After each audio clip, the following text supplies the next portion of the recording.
I find myself in a better position comedically to pull off material that I wrote 3 years ago, which didn't work then, but now I can make it work. Are you having the same? Are you running into the same issues now?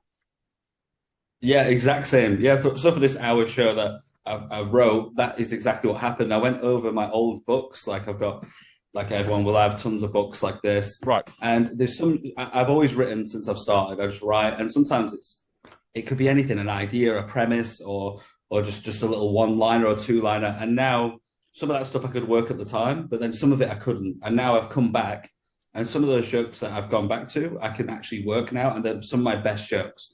Like Right. they're at the end of my set. They're my crushes. It's crazy. I was like, at the time I was like, I don't know what I can do with this, but I'll leave it. And this is why writing's great to do all the time, because it might not be useful now, but when you're ready and the more experience you get, you can look back and that's a great idea, and it could be one of your best jokes for your show in future. Yeah, I find it frustrating when you see new comics burn material, and I'm like, why are you burning that? You're just not good enough to pull it off now. Yeah, that's true. Yeah. I mean, unless you've got it on Netflix, don't burn it. I mean, yeah, 100%. Yeah, because you never know, you might something. need it. You can use it at any point. Yeah, and there's a lot to learn with patterns and stuff. Like I've learned now what works as a joke for me, where it's a witty one-liner or like a switch around joke or story, Right. and like I'm finding patterns. So when I look over my books when I first started, I'm like, oh, I can make it like this.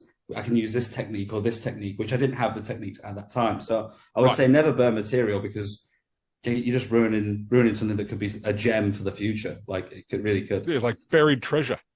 Yeah, 100%. And like I said, like some of the best jokes of my show now are jokes that I wrote when I first started that I couldn't do anything with. They're now my enders of my main show. That they're like the best thing that I have.